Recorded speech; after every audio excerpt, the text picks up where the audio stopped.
Hello everybody and welcome. In this video I'm going to show you all controls and gestures on your earbuds Libratone TRACK Air Plus.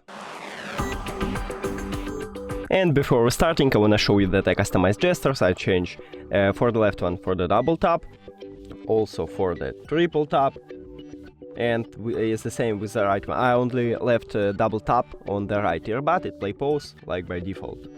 And triple tap also I changed it. I think it's much better than what these headphones have by default. So,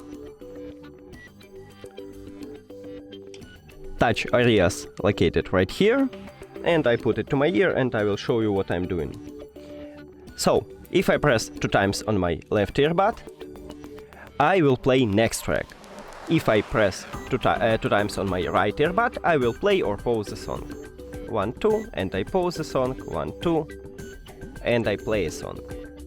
Now, to increase the volume, you should press 3 times on your right earbud, 1, 2, 3. And to lower it 3 times on your left earbud, 1, 2, 3. And that's it. Also, you can answer the call or finish the call by pressing 2 times on your left or right earbud. Thank you for watching this video. If you found it helpful, please consider subscribing to the channel and leave the like on the video. It's really important to us. See you later!